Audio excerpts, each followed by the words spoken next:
Welcome to the Bedroom Studios podcast, the podcast where we talk about what goes on behind the scenes in a musician's world and bridge the industry gap by bringing their stories, expertise, and advice to early career artists. Subscribe to join us for a fun chat about life as a creative person, tips and tricks for pursuing an artistic career, navigating the music industry, and more. I am your host, Emma, and today I will be interviewing Griffin Hook.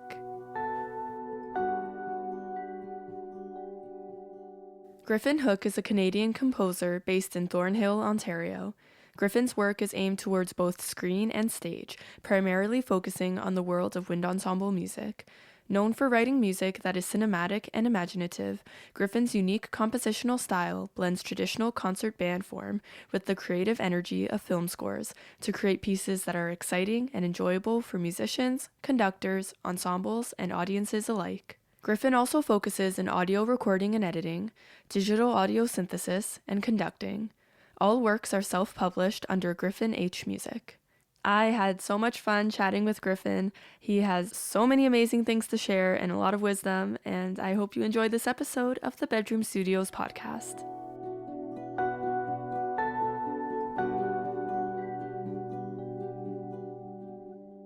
Thanks for being on the show.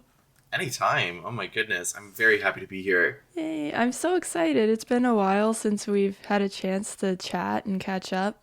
To start off the interview, can you introduce yourself to the audience and give a bit of a background on your music and your artistic journey?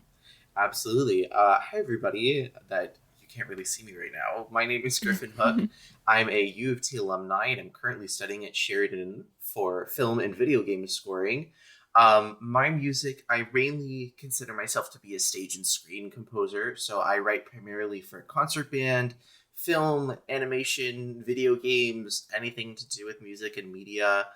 And then for my musical journey, I started quite young. I started piano at 5, trumpet in grade 6, did that all the way throughout high school, undergrad, still playing in community ensembles, and composing I started in about 10 years ago, really, and have been building a portfolio and evolving my style since. That's so cool. Yeah. So that was a while ago that you started composing. Yeah, it's been a long time. I find with composition especially, a lot of people don't know where to start. So how did you start? I started writing pop songs, which is something that you would probably not guess from what I'm writing now. But my piece of advice that I always say to people when they're starting out is don't worry about making something that's good. Worry about making something that you like, because if you like it, then it's good in your eyes. People put so much pressure on themselves to write the next big thing for their first ever piece, except there's no next big thing because music is always evolving. And just getting rid of the pressure and allowing yourself to just create stuff without it needing to be perfect or needing to be marketable or whatever. Just the whole point of composition is to create, and you have to enjoy creating to be in a good headspace. Mm-hmm. Yeah, that's really good advice. Yeah, I actually stopped writing music for 2 years when I was in high school because I was putting so much pressure on myself to write things that were in quotation marks good. Mm-hmm. And especially because I wasn't giving myself enough time to actually develop my ideas. It was there was so much pressure, and then I just wasn't liking anything that I was making. Yeah, that's how I felt for a long time too. I stopped writing for pretty much an entire year in undergrad. When I was rejected from the composition program at UofT the second time through, I stopped writing because I was spent so much time of building a portfolio to get into this program that I realized myself that I wasn't creating things that I actually wanted to be creating. I was just making stuff.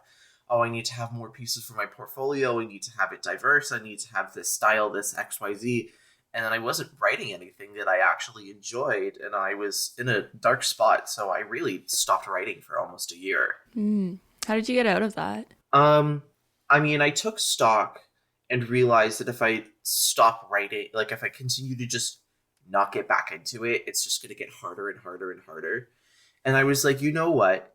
I'm going to make my own path. I'm going to write things that I want to be writing for the first time. take inspiration in the way that I normally do, take myself seriously, and you know what? This is gonna sound really pessimistic, but it can't get any worse. like Yeah. like if I'm writing something for my own self, like the only person that's gonna have any critique on it is me, and then my composition teacher that I've been studying with for a long time. But anytime she gives me anything, I'm like, you know what, you're so right. I was actually thinking about this morning. I was saying to myself, if I were to get any hate like online or something, I would probably be able to deal with it because anything that someone would have to say about me, I've probably already said to myself. Oh, 100%. It's you're your own biggest fan and your own biggest critic. Yeah. And especially as you have so much personal attachment to your work, as you're creating it, as you're taking the risk to put it out there for the public to see, you give yourself the most amount of critique and feedback, and also become its biggest fan because, wow, I made this and this is super cool. And you know what? I am a badass bitch. And I made a really cool thing. So when we met in undergrad, I didn't know that you were a composer until much later, and then I found out that you were a composer through your concert band stuff. And when I think about composing for a large ensemble, it feels so overwhelming because there's so many instruments and so many things to think about just because it's a larger group. Oh yeah, 100%. Yeah. What does your composition process look like, and how do you go from the initial idea to the finished piece? Yeah, so I mean, I've heard some people work this way from what I've spoken to in terms of what I've been taught. I work backwards from a lot of people. I come up usually with a concept or an idea or a title or just some sort of vague theme first, because I'm not one of those people that can just write something and be like, oh, this is going to be Allegro for a band or whatever. I'm one of those people that I'm like, no, this is going to be inspired by nature. This is going to be inspired by, like, what does this word sound like musically? I'm also very lucky to have a piano background because it means I can sit at the piano and improvise a lot of stuff. And when I was at the Midwest Clinic this week, Julie Giroux talked about some of the things that I'm going to start doing, which is start sketching your ideas. So like literally take 4 stabs, like make one for upper woodwinds, make one for upper brass, make one for lower woodwinds and lower brass. And then you just create 4 lines and then you write your whole piece. And that way you're not worried about, oh, what is flute 1 doing? What is flute 2 doing? The first trumpet's going to be stronger than the second. Oh crap, percussion's a thing that exists that I need to fill in this one section here. But I usually sit at the piano, improvise, and once I get a melody that I like, I record it because I will forget it. And then from there, I kind of think, okay, what is a good instrument for this range-wise? And then I figure out, okay, from there, well, if the clarinets are having the melody, what makes most sense for the backing stuff? Have the rest of have the sax section, like, sit underneath, have the low brass do all the chords because it's easy and they won't hate you for it. And just kind of like, a lot of it in terms of my orchestration comes from my own personal experience of just being involved in band for so long that I'm like, you know what? This is good. This is going to make the flutes hate me because I'm giving them 16th note runs at quarter equals 140, but they have to play it anyways, so they can have fun and practice their music. Yeah, as long as it's a scale, we'll be fine. Oh yeah, no, I'm not like, okay, we're going to jump like 16th octaves, like, you know, just for fun, just because I can. The worst is when they make it almost a scale, but then they skip a random note, or they like make you go up and then down a skip and then like make it almost what we would naturally do with our fingers, but just a little bit different. Yeah, I've been guilty of that a couple of times. I will say. How dare you? It's like one note, like it's like one note where I'm like, I'm not going to be able to make it up to this key change, and it's a gliss anyways. So like, just make them do like, you know, 7/16 in the span of 4. It's gonna sound like a gliss anyways, and I just wanted them to know like, oh, it's not like a full chromatic thing. Yeah, I feel like the way that composition is portrayed in the media is like very glamorous, like this creative spark, and then you go and then you leave 5 minutes later and come with this finished piece. But it seems like even like in the process as a songwriter, there is those moments of creative spark, but then there's also a lot of more tedious work of like sitting down and thinking Oh about yeah. something, developing the idea, writing it out and scoring it. Yeah, definitely.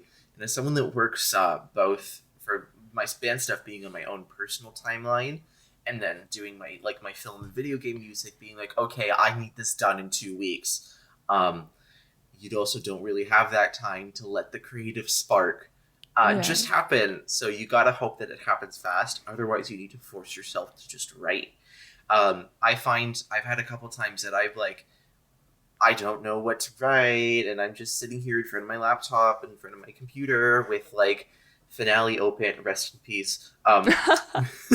Listen, I'm a diehard Finale kid. Let me tell you, with Finale open and being like, great, I need to write something, but I'm genuinely stuck for ideas, and it's also sometimes happens when I think of a concept and then you fall out of love with it, and I'm sure Mm, any times in your own creative process you have those moments too where you're like work on a project for so long and you get stuck and you're like, I don't know what to do.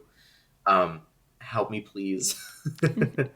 That I'm like, there's been a couple of times where I've had stuff and it's usually whenever I'm like, I'm just gonna write a fast technical piece and call it something cool that I like, just scrap it because I can never think of because it's so much music to have to write. yeah. But yeah, definitely in terms of the creative spark, you're right that it does get represented that way. It's definitely not that glamorous because, like, especially like working on like films and stuff. Like, there's all these BTS videos of everyone on set, like with all like the DSLR cameras and like all the actors and all on set and doing like the fake snowblower. And I'm like my BTS picture is me sitting at the desk in my room facing the corner of my wall with my lamp on and like nothing else. Like In the pajamas. exactly illuminated by Logic Pro. Like I'm wearing pajama shorts right now. It's in my heart to like maybe one day try to compose a little bit more than I do. I mostly just do songwriting, Hmm. and but I also find that it's easier for me to fall out of love with the larger scale projects and the larger scale ideas.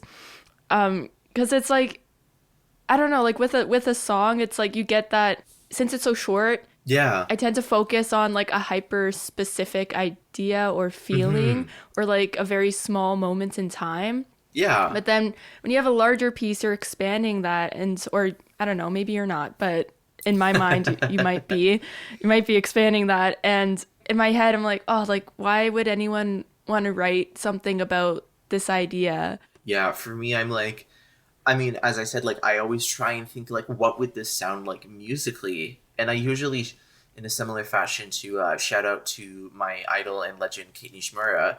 I love her Love. work. She's like one of my biggest inspirations. That a lot of my Yeah. work is inspired by nature and places and feelings and a lot of the times I just take words that are interesting, like Mhm. and also just concepts like the piece that I'm writing right now. I changed the title of it like a good like two times because I'm like it seems the similar all kind of all around concept, but I'm like this needs a more interesting title for the music I'm writing.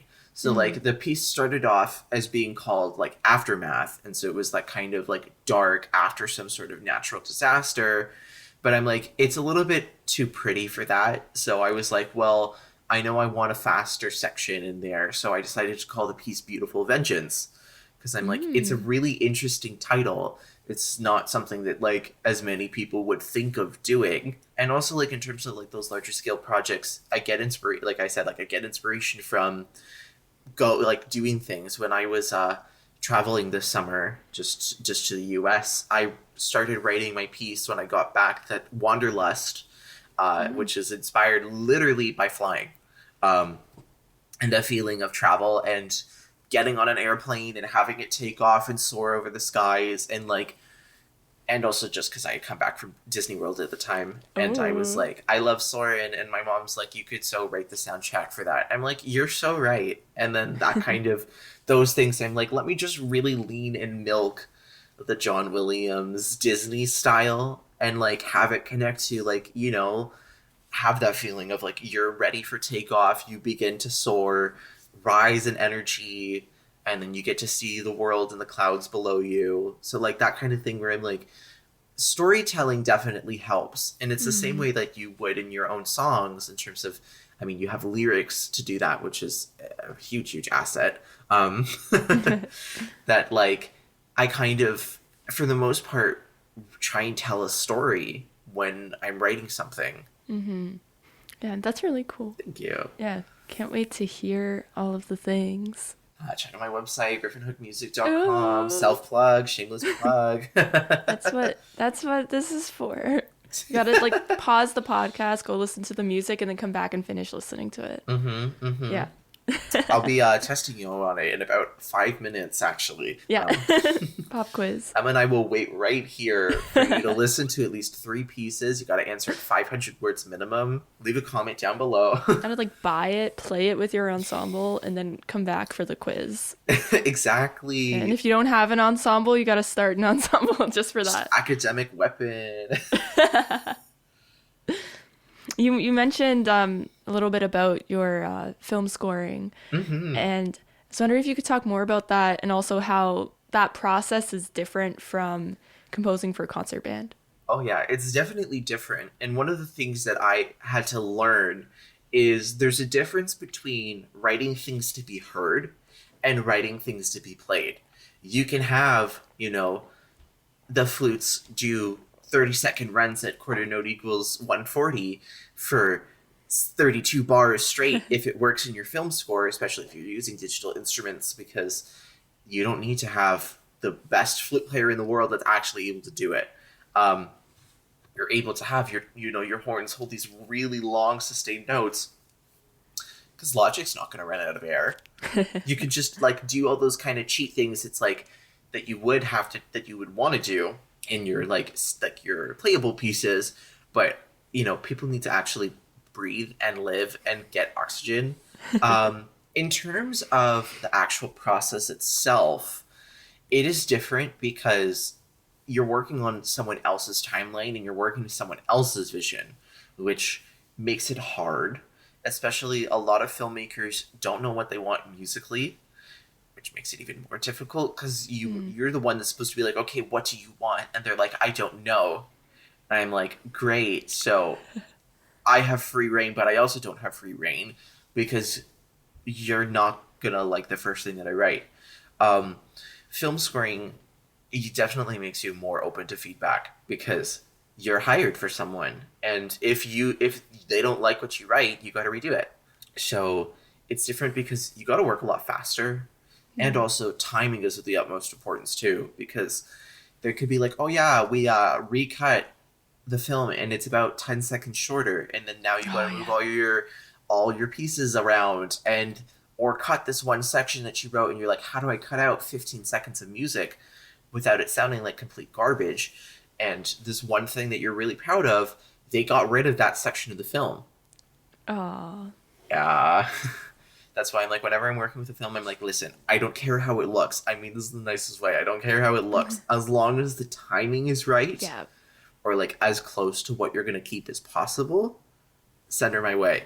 Like one of the films I worked on, it was a documentary this term, and they sent me the full thing in time proper and everything. I was like, great. And then the whole entire film ended up black and white with the finished project. And I'm like, wow, like, see, I'm glad I didn't wait for the color grading.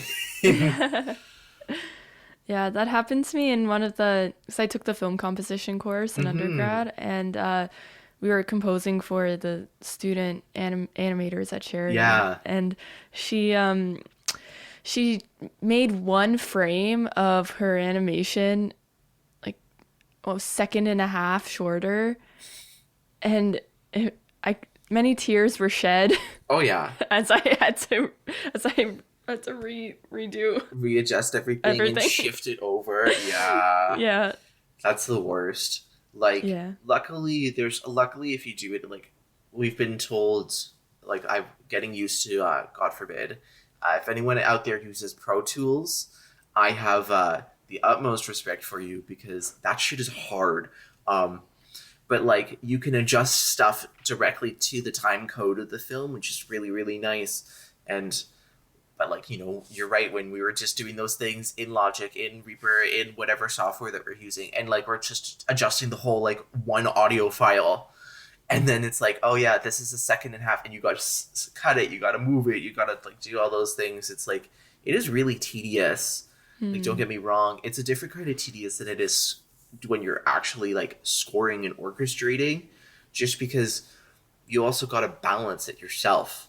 Like when you're scoring, it's like, oh, well, I know it's a MIDI and I know it's not going to sound the absolute greatest, and it's going to sound better live because, yeah, the flutes are, of course, going to ring through better in my headphones because the treble is really high on my headphones, and the low brass is going to sound really muffled because that's MIDI, that's live. But you actually need to make the digital instruments sound good when you're working in those screen projects, and that's a tedious work in itself. Yeah. And then they like really turn down your music and you can't hear it in the final product, but that's fine. Yeah, it's definitely a different role in the project. Oh yeah.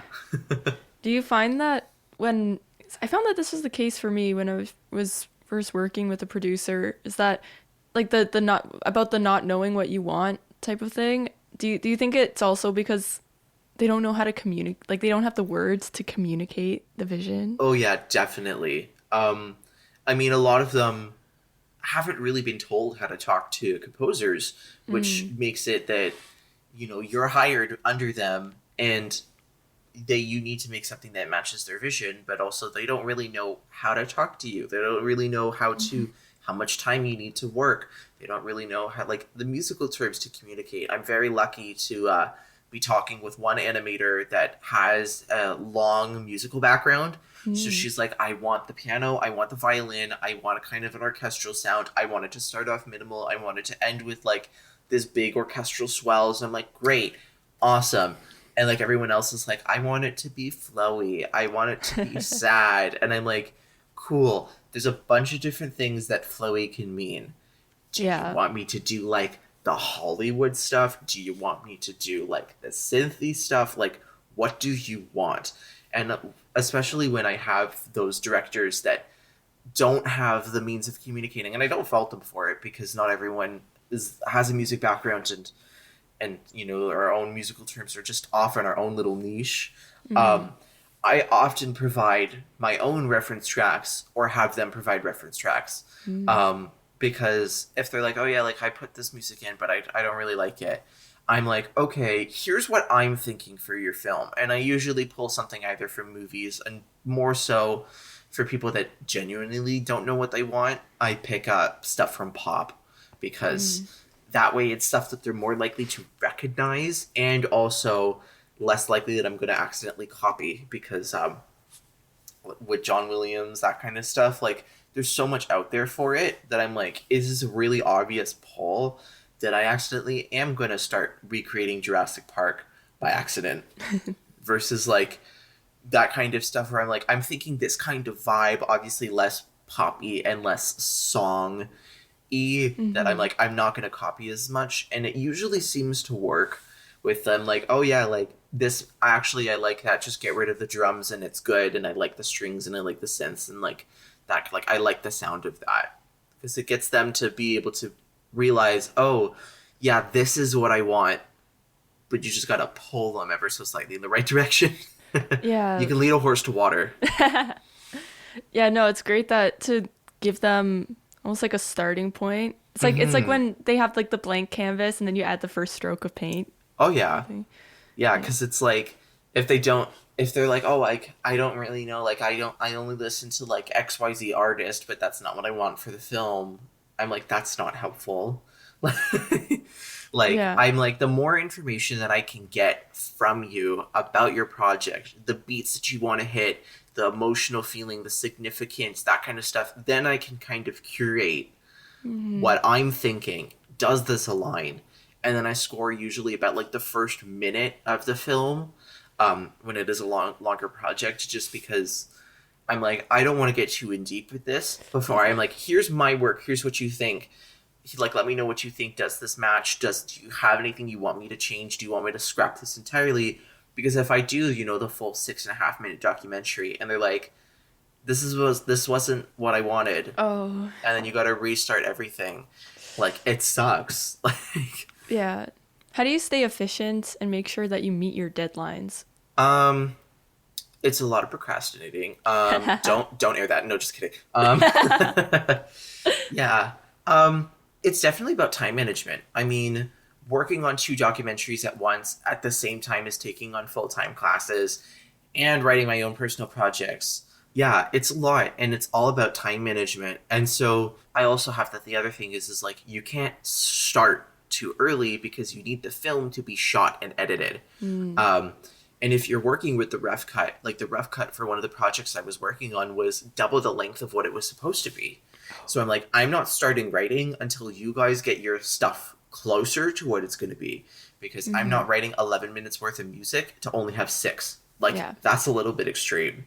Um, but it's definitely time management that I'm like, okay, I'm not working this weekend. This means I can sit down and have spend one day um, just working through documentary one. The next day, I finished work at 2 o'clock. From 2:30 onwards when I get home is going to be for the other documentary, and that gives me a week before the deadline is done that I've got all the projects done and also a buffer window in case I don't get as far as I like. But I send it their way, and if they're like, oh yeah, you need to change this, we cut this, change this, I don't like it, it gives me extra time that I'm not sending it the night before, and they're like, you need to fix this, and I'm pulling an all-nighter until 4 a.m. before my 9 a.m. class. Yeah, avoiding the all-nighters is always a good move. Mm-hmm. Definitely. Never trust how you feel about yourself after 9 p.m. Oh my gosh, that's so true. That is so true. I'm not allowed to make decisions after 9 p.m. I'm most creative at night, I will say. Me too. Which is ironic, because I'm like, don't trust anything after 9 p.m., yet it's when you're most creative because you're probably tired and not thinking too hard. But I'm like, yeah, like I always, like I'm a night owl. Same. Yeah. No, my problem is that I think too hard after, like, I think too much after 9 p.m. Let me not be alone with my thoughts. Let me bust open logic. Yeah. Yeah. I'm trying to correct I'm trying not to go to bed so late because I am more creative after, like, in the evening because Mhm. I'm a night owl. But then I still get, even though I'm awake and wanting to do stuff, I still get tired. And so then I don't Oh have yeah. the brain capacity to actually make things. The vicious cycle, yeah. Yeah. Yeah. Yeah, it's definitely one of the things that you got to do to avoid burnout. Yeah. Burnout is not fun in the slightest, let me tell you. Yeah. I think, especially when your work is like mostly on the computer, I Oh find yeah, that's really hard. yeah, Yeah. definitely. Like sitting at the screen, it's so easy to like get distracted, and then you lose focus, and especially when you're burnt out, like in that peak semester grind. Hmm. Shout out to anyone that just finished their exam season. Oh, Um, like working on like a bunch of final projects at once, and then your film teams are like, hey, we need this done, and you're like being told, okay, now you have to meet the projects that you're working on next semester and decide who's working on what. Like there's so much happens that I'm like, like for one of my film projects, I'm not gonna name names because I don't want them to know. I genuinely had like no creative juice left, so I was like, you know what? I'm just gonna make this simple and use the resources that I have in terms of like arpeggiation and patterns and that kind of stuff, because it was a more like techie vibe, and it worked, and they had no notes for it, which I'm like, great. I'm hey. glad it worked. But I'm like, and it's ironic because my other documentary, I wrote like I had like six different cello parts and four different piano parts and violin and like synths and drum set and harp and cymbal, like all those kind of things that I like fully scored it from start to finish. That I was like, I really had the juices flowing for that one. And then after when you hit that peak semester grind, I'm like, ideas are just not there. It's like the one brain cell bouncing around your head like a DVD screen. Yeah. That's me.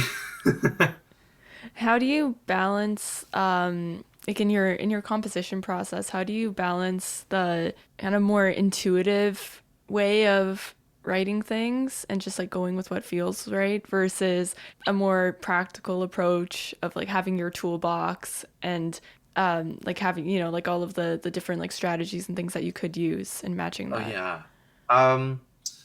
Yeah, it's definitely, you're right, it definitely is a balance. Whenever I'm feeling more creative and more inspired, that's when I just go with what feels right, and I only use those toolbox things and strategies when I need to rely on them. I mean, every composer has their own tricks. Like, I'm sure you've got your own thing that if I told you, oh, like, you've got an hour to make a song, um, you'd probably pick something and it'd be in, like, some sort of medley or amalgamation of your other work.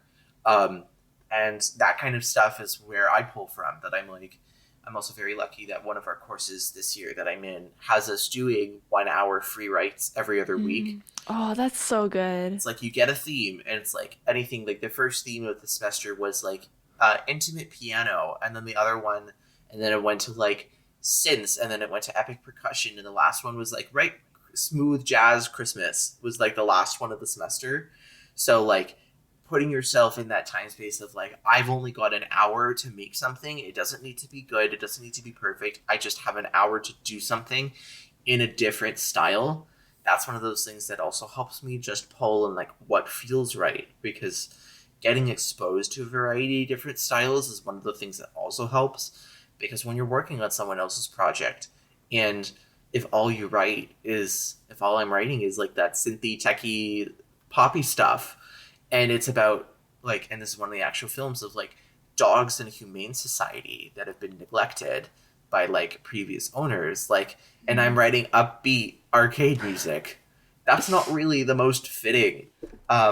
So as much as I can pull from my strategy for that and be like, oh well, I can just pull from the synthy stuff, that's not what fits. And so you got to think of like, what kind of tools and tips and tricks can I pull from that actually work? Like if you're writing something that's like emotional, strings are always the go-to, just because you hear just a high violin setting above and you're like, this is so sad. Alexa, play Despacito. That's such an outdated meme, my god. But like, you know what I mean in terms of like it's definitely a balance in terms of like pulling those toolbox for the sound is always what I do, and then coming up with ideas is if I'm really stuck, that's when I pull stuff from my library. And like I did that a couple times where I've quoted a couple of my own pieces in the films that I've scored, just because I'm like, you know, this is a backing section that I really like, and the only person that's gonna know where it's from is gonna be me. The knock, and also like it was literally just like a backing pattern of just like E F C F, and then just like repeats that over and over, and that was kind of the main motif, because it matched with the film, and it was from one of my own pieces that had a similar kind of emotional concept, because the film was about expressing grief through dance, and the piece that I took it from was my piece Resilience.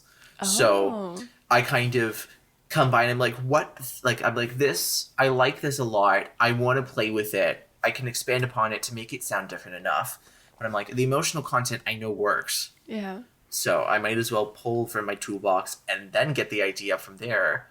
And that's what it did.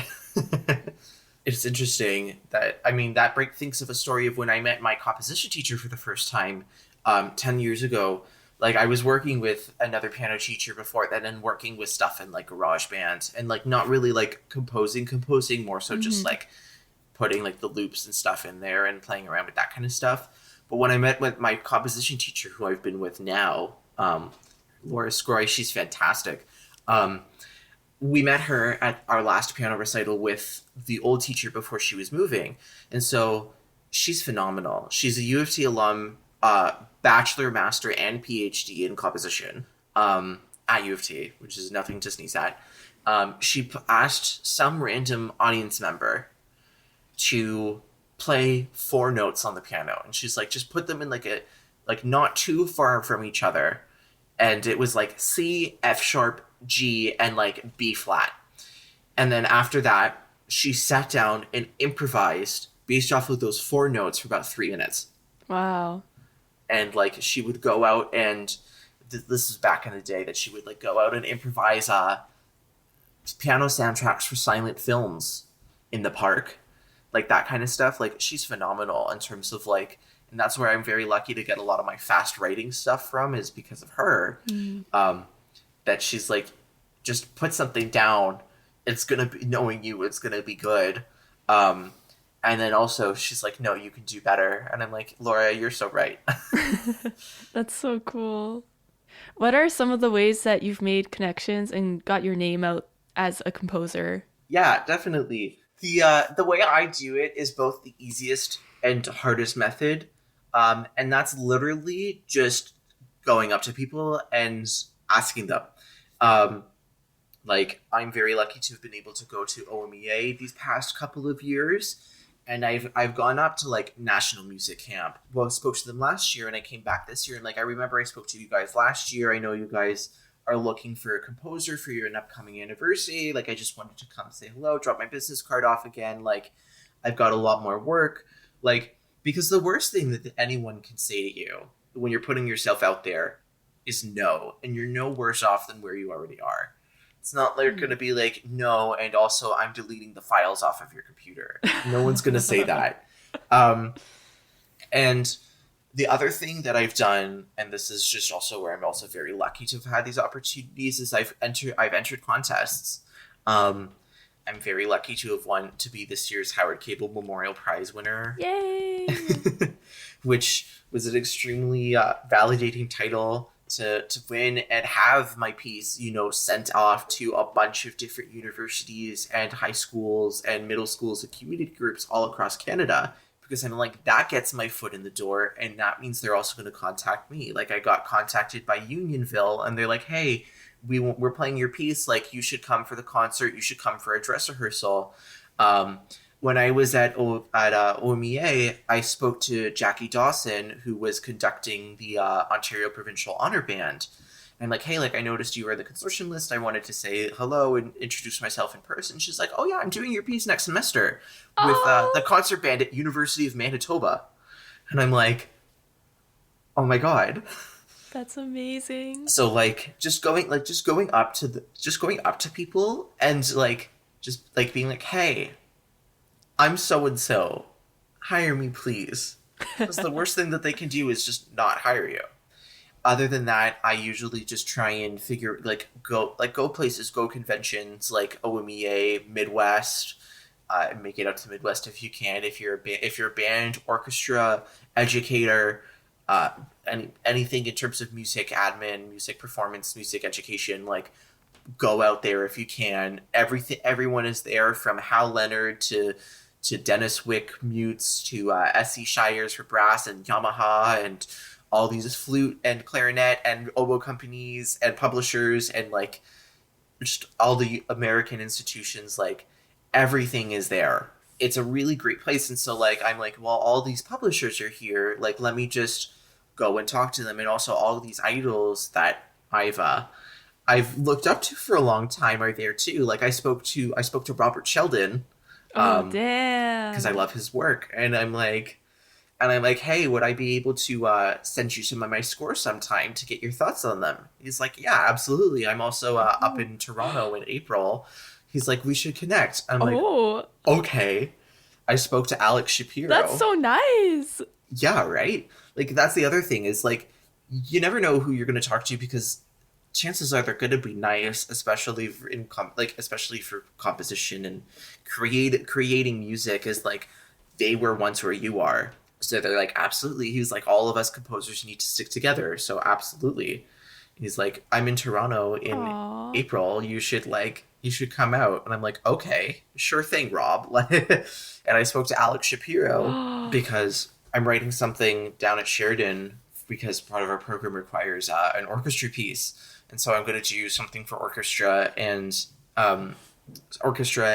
tech, which is why I changed my song recommendation to Mothership. Spoilers. But I'm like, can I talk to you? Can I email you about, like, what your process is like for writing for a large ensemble plus technology? Because I've tried a couple times. I haven't been able to. I want to know what your process is like and what works for you. And she's like, absolutely, let's talk shop. Like, here's my card. Shoot me an email. I'm more than happy to discuss. And she remembered me from last year too. because she accidentally almost handed me her credit card when she was giving me her business card last year. um, but that's the thing. Like, also just like doing things for other people too. Like, also at U of T, we did a reference recording for Nicole Piuno, and Pratik just used his field recorder and was going to send it in. I'm like, Pratik, let me edit this, please, because we were in Boyd Neal. And for those of you who have been to U of T, you know Boyd Neal sounds like crap. And it sucks all the sound out. And I'm like, I cannot, because any recording in Boyd Neal does not sound good. So I did a whole bunch of EQing and reverb and post-processing, and Pratik sent it and said like, oh, I had one of my students, Griffin Hook, help me. He did all the editing for it. And when I went up to her in Midwest, she's like, I remember you. And I'm like, oh my God. Aww. Hey, Nicole. Like, I didn't even need to like be like, hey, like I did this. She's like, I remember you. And I'm like, oh my God. But yeah, like that's the thing. It's like just the more that you can just to get your stuff out there, you have to put yourself out there. Just point blank, period. Like, like there are times that opportunities will come knocking at your door, but you also need to set yourself up to be in a space that you will.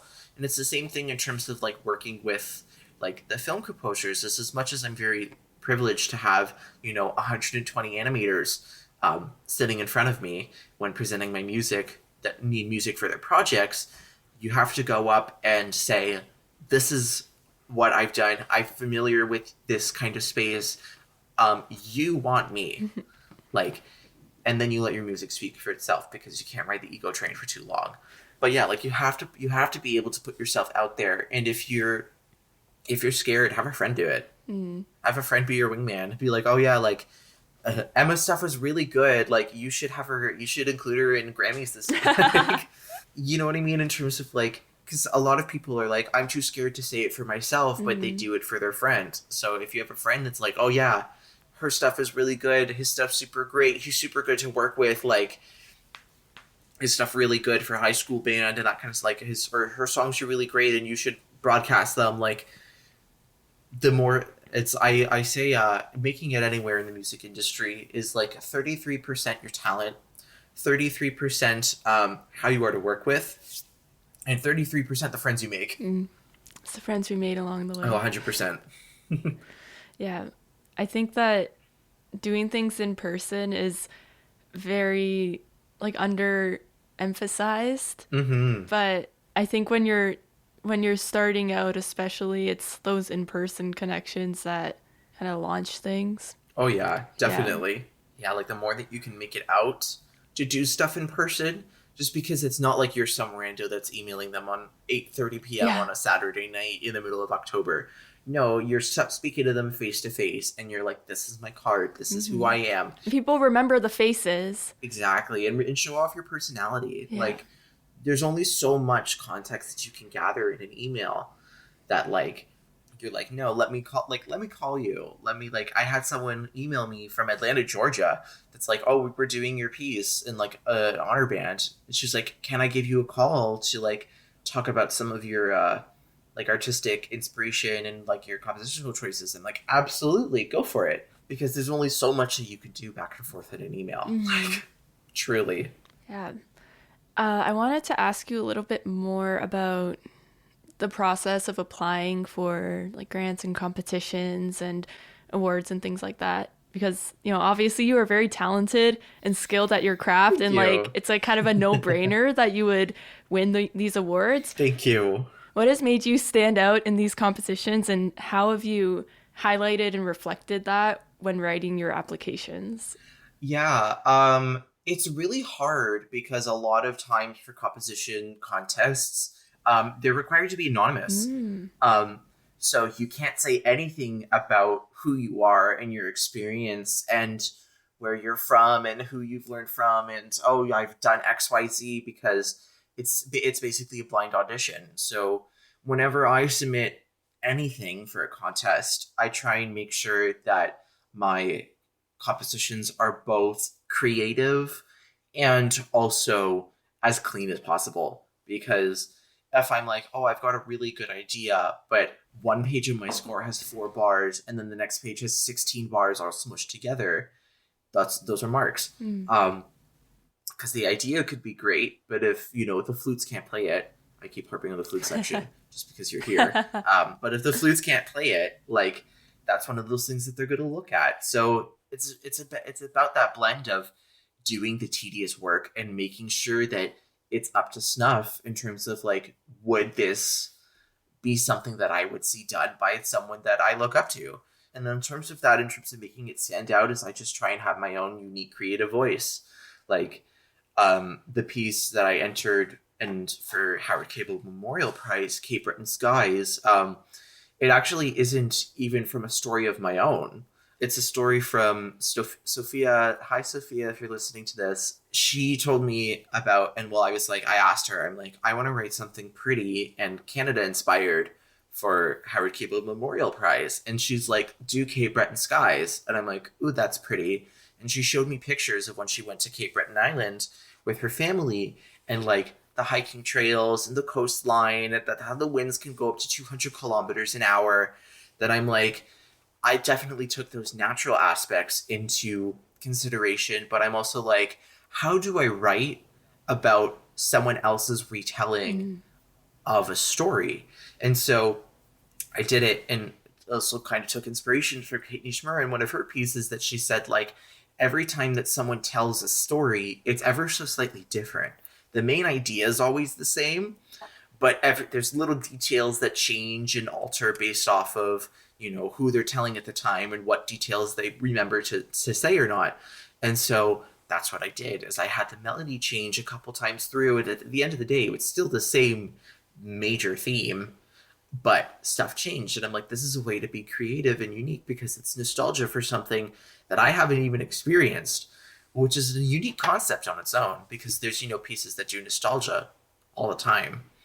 But what about nostalgia for something you don't experience? What about, like, one of the other pieces that I wrote that, it's the one you played, Emma, Beacons of Pride. I took my own personal inspiration of being a queer kid in the band space, but also a whole bunch of buildings across the globe being lit up in pride flag colors when gay marriage was legalized.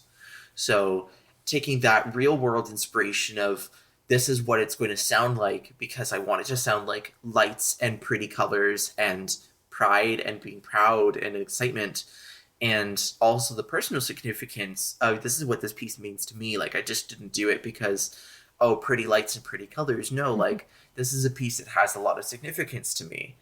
And it's about finding your own creative voice that helps you stand out, because anyone can write sonata for band. Anyone can write allegro in B minor for flute and piano. Like, anyone can make a piece with that kind of title, just because it's just commonplace. But it's about finding those things that make your voice unique, in the same way that you would in the songs that you write, where you have your lyrics to do that, and you've got your specific theme for that. Band, I've got my program notes, and that's one of the other things that I try and do, is shove as much information of, like, no, this is what this piece means. Like, this is a story first piece.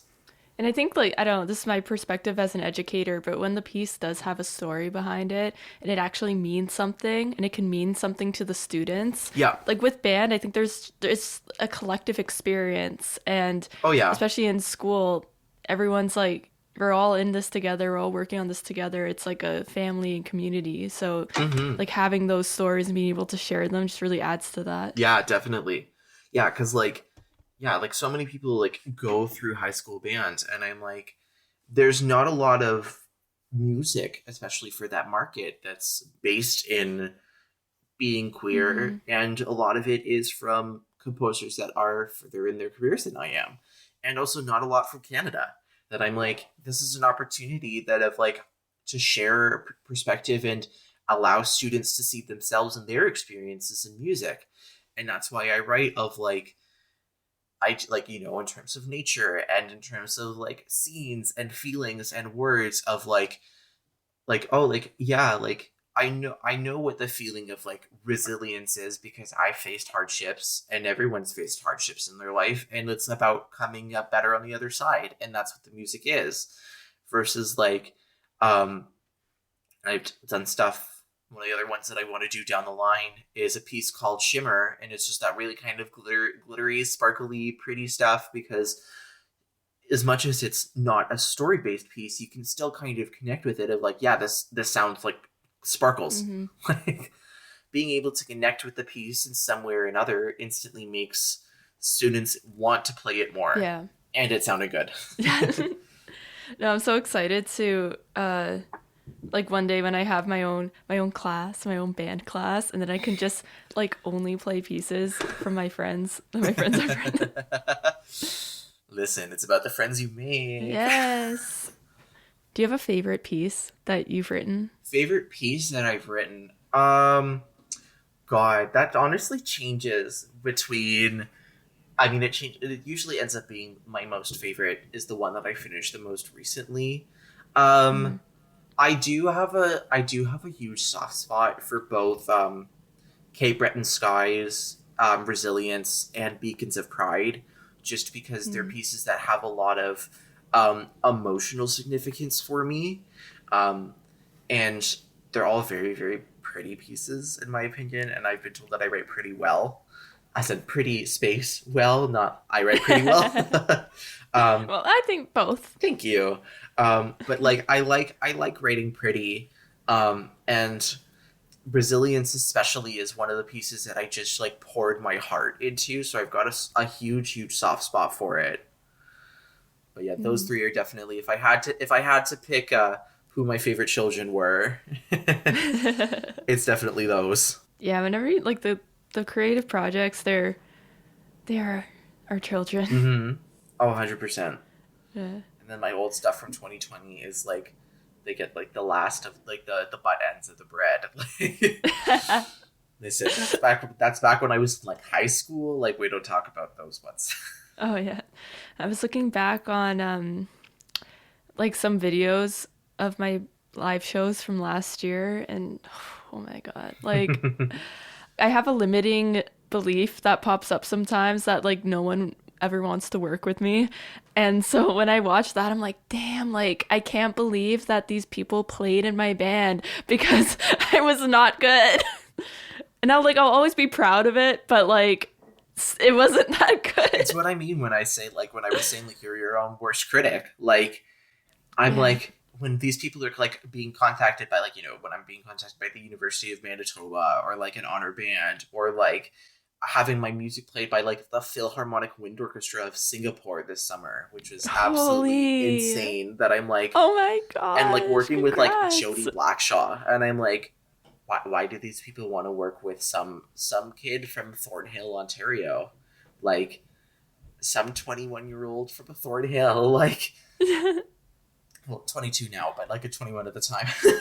Happy birthday. Thank you. But yeah, like it's one of those things where it's like I'm like this doesn't feel right because Yeah.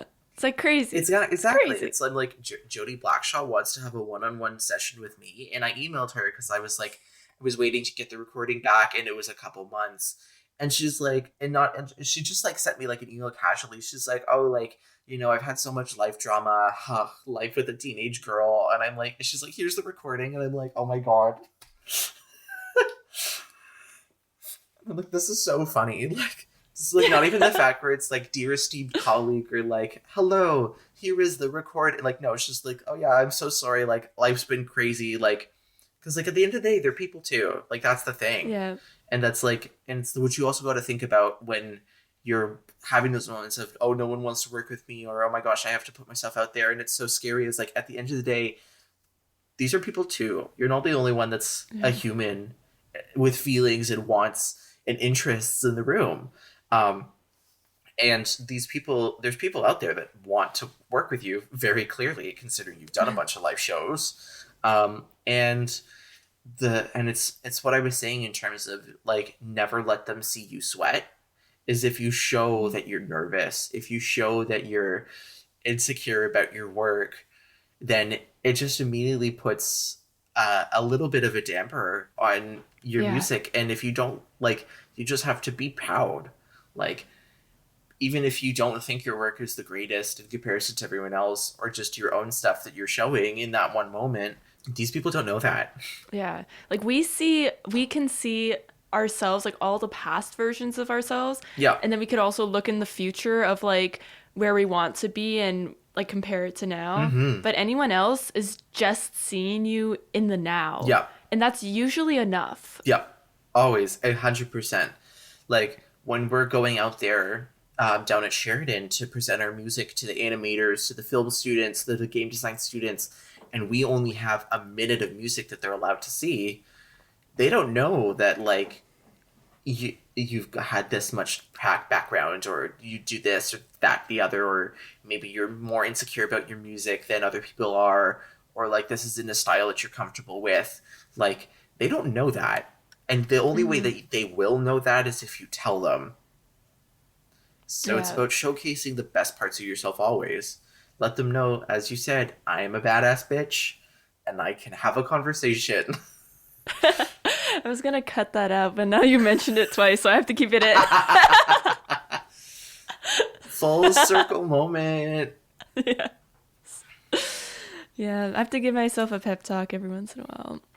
Yeah, I mean, it's pep talks are definitely important because like it's your own work, and it's Yeah. you're the one that has the most amount of connection to it. Like these people, they're gonna think it's great, and if they don't think it's great, screw them. Like Yeah.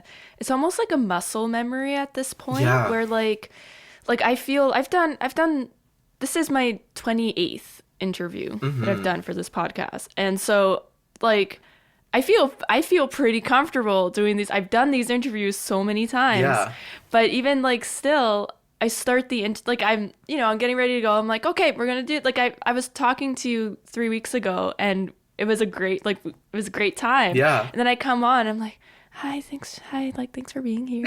And I'm like, I get so quiet. And I'm like, I gotta really like break that, what is it? That whatever brain connection is like, because it's just like an automatic. Yeah, the like, mind body. I get so quiet.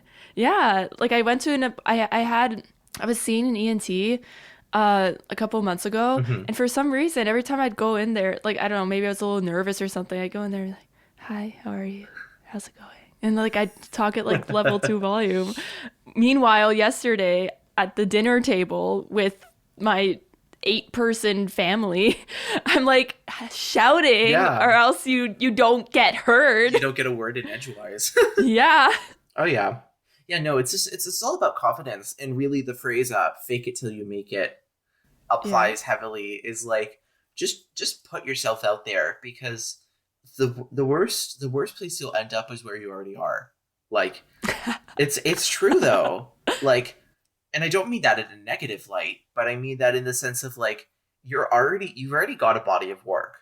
And if they say no, it doesn't change from the fact that your work's already done, and that you're still putting yourself out there to have people that will want to work with you. Like, and who knows, the more risks you take, the more shots you take, the more opportunities you look for, who knows what will come. Like, I didn't know about the WASB International Contest until I was at Midwest last year. And I know that goes into one of your future questions. Did I look ahead? Yes, I did. Like, I only heard about it at Midwest last year, that they had an international composition contest. And I'm like, oh, shoot. I didn't know it was a thing. And B, I should apply because, hey, it's another band-specific contest. And they had 3 categories for grade 3 to 3.5, 4 to 4.5, and then they also had one for emerging composers. That was like for those that have had like works published for less than 5 years, those that are self-published, those have had like only performances, or like no publishing experience, no performance, like whatever, that kind of stuff. Like just like you're in your early career. And I wouldn't have been a finalist in that emerging composers category and had my music played by the Philharmonic Wind Orchestra of Singapore if it wasn't for Colleen Richardson at the WASB booth at Midwest last year. Like, I didn't know that opportunity was a thing. She's like, you should enter, just go for it. And I was like, okay, and I did. And it's the more it takes a lot of courage to do that. It does. Don't get me wrong. It's not like, oh, like let me just submit something and then like be like, oh yeah, oh la di da di da. I mean, like once you submit something, it's done. But then you have like it's when those thoughts come to your mind of like, oh my gosh, is it good enough? Should I enter this piece? Crap, I just finished something that's way better, but the deadline was a week ago and I can't change it. Or, oh my god, did I make any mistakes in my scoring? Or blah, blah, blah, blah, blah, blah. Like, and it's like after taking an exam, like there's nothing that could be done until you get your grades back. It's like me parking the cars. Do you want to talk more about your experience at the Midwest Clinic? Oh my god. Midwest is awesome. I was saying, if you can make it out there, it's one of those things that anyone in music, for band, orchestra, composition, music education especially, you need to do it at least once, because there's so much to do there. Like, I'm talking, there's sessions that run from 8:30 in the morning until 5 o'clock, and then there's concerts. There's like the U.S. Coast Guard Band is there. They've got high schools from Japan that perform their pieces memorized. Like, wow. It's crazy stuff. And and you're getting to hear from like the top dogs of the field in terms of like how to retain and recruit students in your high school program, from like the big name composers like Brian Balmages, that kind of stuff of like, what do composers want you to know about difficulty levels? Julie Giroux did a session on how to compose more efficiently and write faster. And there's been ones in terms of like panelists of like how to involve composition into rehearsals, how to, like early career educators, like how to stay motivated and find a good work-life balance. There's lots of stuff on conducting. Like, there's just so much to do there for any field of music and music education. And also, literally everything under the sun is there. Hal Leonard has a huge booth. Alfred has a huge booth. There's like all like the instrument companies. You've got Yamaha, you've got Cannonball, you've got like all those big names of like where everyone gets their stuff, because being in Toronto, being in the GTA, like we've got Cosmo and Long McQuaid. Yeah. That's really it. And like there's so much to do, there's so much to buy. Like Mallard Batons is there and has a whole booth. I got a pink baton. Oh my god. I'm not kidding. I got a baton. The back end of it is metallic and it's pink and it's so nice. It's so fancy. But there's just so much to do. And like I go to Midwest, and I've been going to Midwest now. This is my second year in a row that I'm going, because it's one of those places that I'm like, I want to make it out there and I want to keep coming back, just because there's so much that's valuable. And as I'm looking to, change like towards career paths and composition and music ed, that I'm like, there's so much that's applicable to me here. And also getting to talk and fangirl with I met Frank DeKelly again. Like, like that's crazy. Like Frank DeKelly shook my hand like, wow, for 2 years now. Still haven't washed it. No, just kidding. That's gross. But like getting to like those it's like those people that you put on a pedestal. Like, they are real. They exist, and they are nice to you. And like Julie Giroux was like, anything I could do for you, let me know. Like 100% serious. She's like anything. She's like, if there's anything I can do, let me know.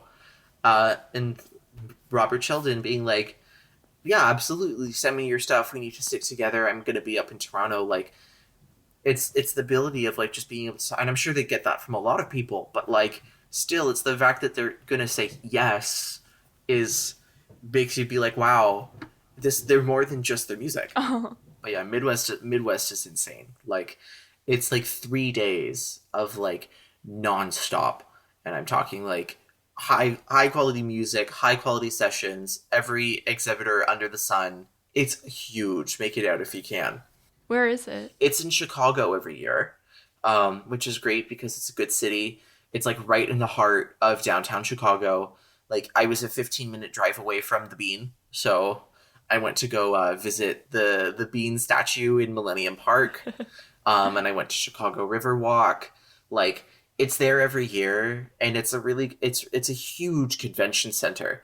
Like, it's huge. For those of you in GTA, I call it OMEA on steroids, because it's like the exhibition booth is like 10 times the size of OMEA. Holy. They've got 15 different sessions happening at once from 8:30 in the morning until 5 o'clock, and then concerts at night. Like, That's crazy. yeah. The last question I have before my final closing thing is, so you self-publish your own compositions. What's that like? How do you do that? I mean, it's definitely a process. Let me tell you that much I'm kind of in a weird limbo phase that I'm working to have my stuff self-published and also looking to get myself stuff done with an actual publisher, just because if I don't really want to manage the print, because that's a deal within itself. But right now, my own self-publishing just acts kind of as a portfolio, and then I work with individual people if they're interested in my work. But also just more so at this stage in my composition career, I'm trying to just get my music out there, point blank period.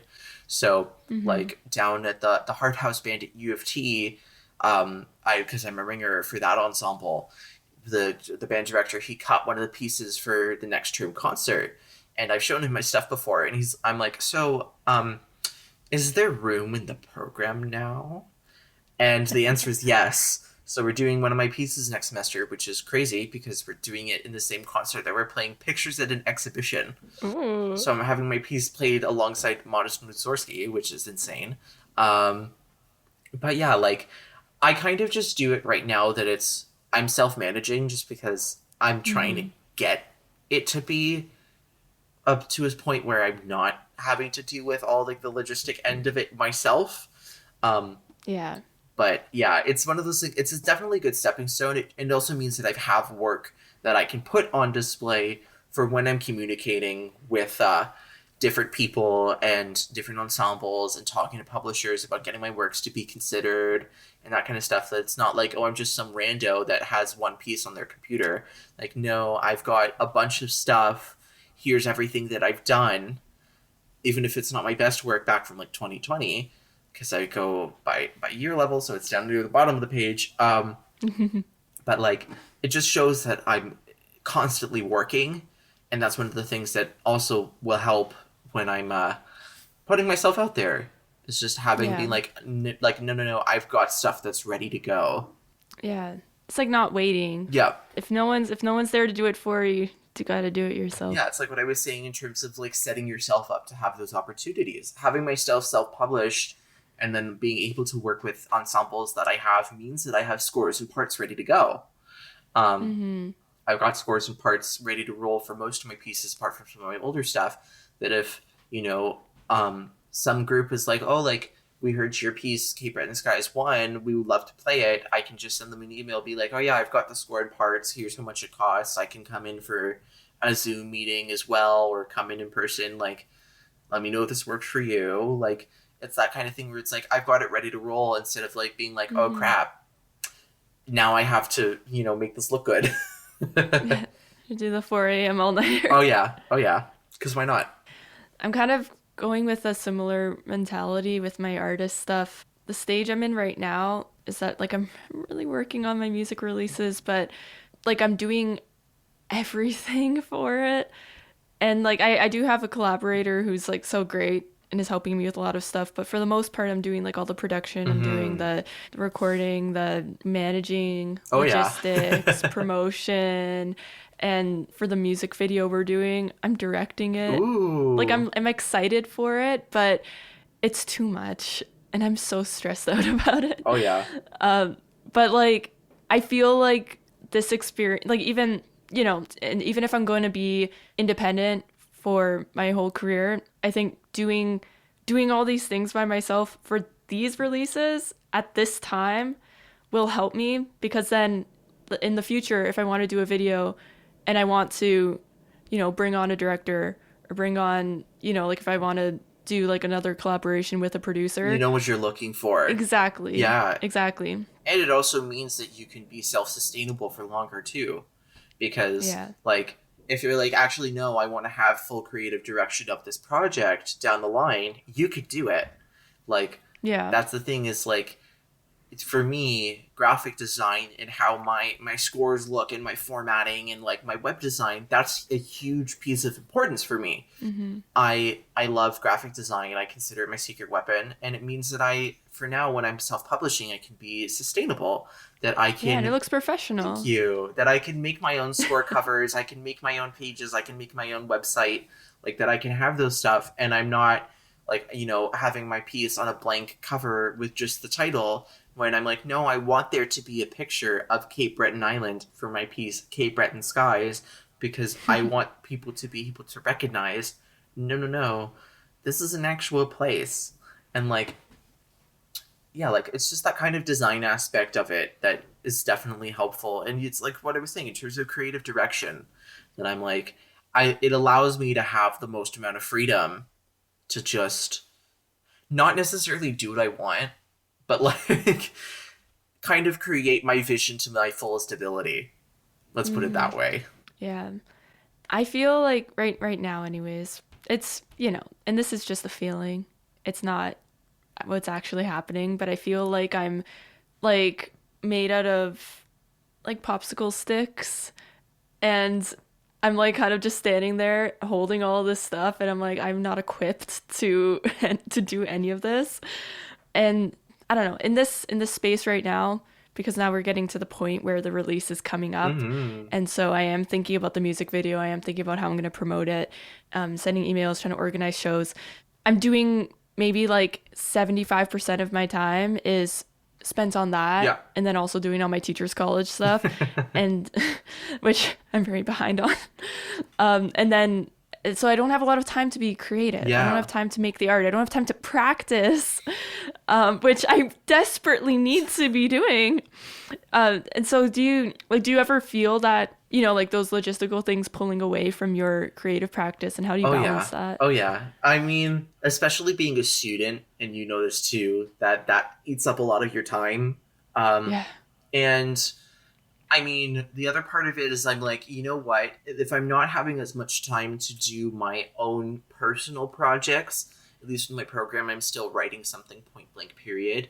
But at least in terms of like where you're sitting at, in terms of prepping for your release, you're still at least progressing your career and progressing your music.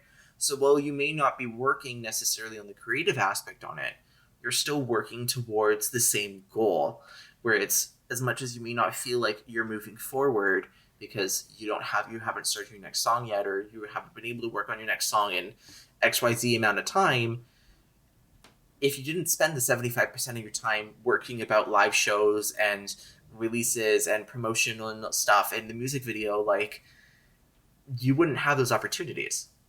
So it's those things. Well, they may not necessarily be the same sort of creative of sitting down at the computer and writing. It's still the creative art of getting yourself out there as an artist. Yeah, I'm really fighting with the idea that I have to be doing everything at its maximum capacity at all times, and it's just not sustainable that way. That's how you bring yourself out. I mean, for me, what I do is I'm still taking my my composition lessons, and I do them every week, because at least that way, if I have a week that I'm crazy busy, like I had meetings in the morning, class in the afternoon, performance at night, and the next day, like, rinse, repeat, and then full day of classes, I've still got a definitive hour that I've put aside weekly, like it's a class, like it is a class, an hour that I'm putting aside weekly.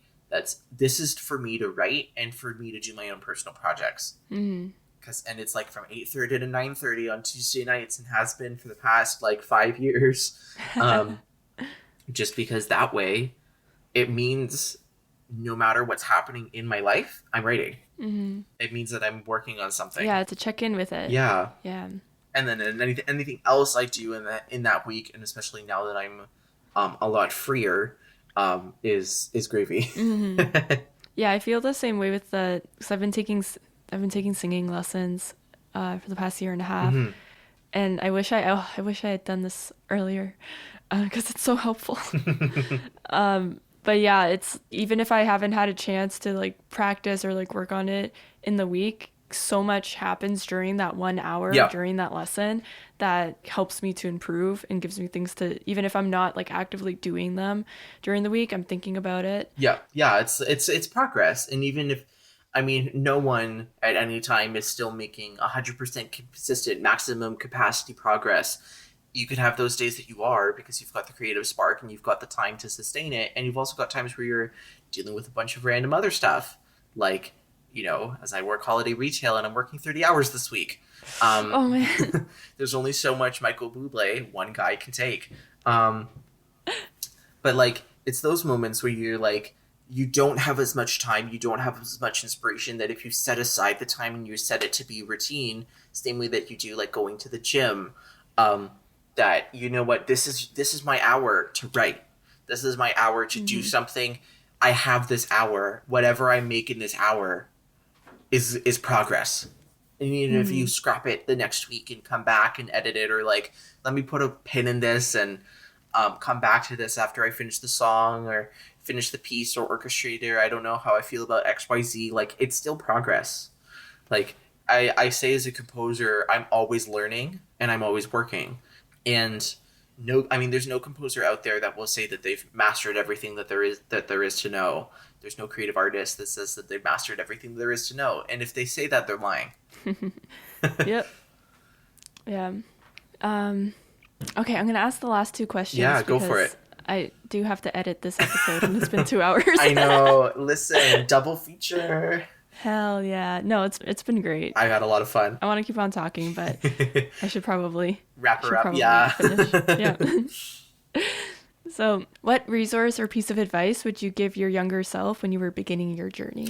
The piece of advice I give my younger self is allow yourself to enjoy the stuff that you're writing. Like I was saying, I spent a lot of time writing just to create portfolio pieces.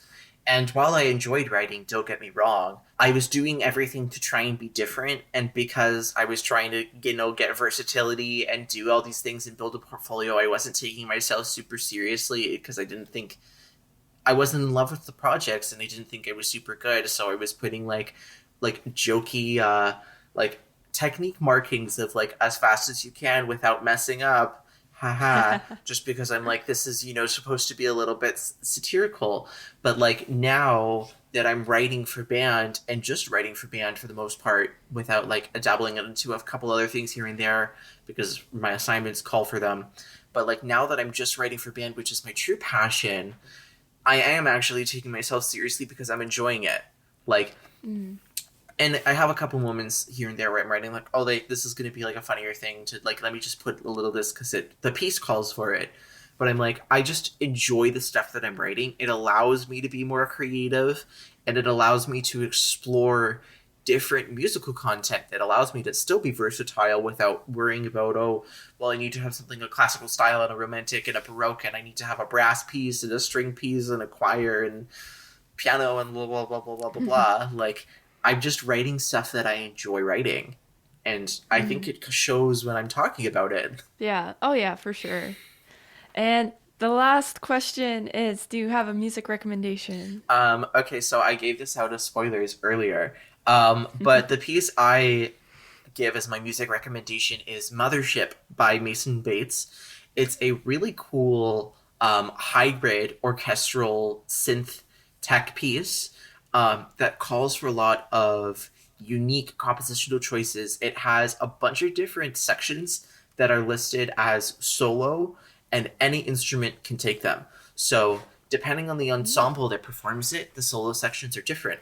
So there's like the original performance, which is I think the YouTube Symphony Orchestra has, I think it has like the eru, the guzheng, and it's got like guitar. There's another performance of it that has electric piano and the guzheng. Then there's like the band version that has trombone and alto sax as the soloists. But as someone that writes in both the tech world and for media and the stage world for large ensemble, I felt it was a kind of fitting piece for me to recommend because I've fallen in love with it for years. It's really interesting because it's concept driven, has such unique elements in the soloists, and also has tech and media, and it has lighting design too if you want it. Like, it's really, really awesome. I think I heard this piece before many years ago. Yeah, it's been I around a have while. a feeling that maybe Taiwo played it. I think that might be it. I think I was watching that concert. I have a feeling that might be it, because I'm pretty sure I've seen that they listed it at one point of stuff that they've done. Yeah. We're doing Symphonic Metamorphoses this year, which is insane, in 4 rehearsals. Oh, man. Thank you so much for being on the podcast. Thank you for having me. Oh my goodness. This is really fun. Yay, we did it! Woo! Yay!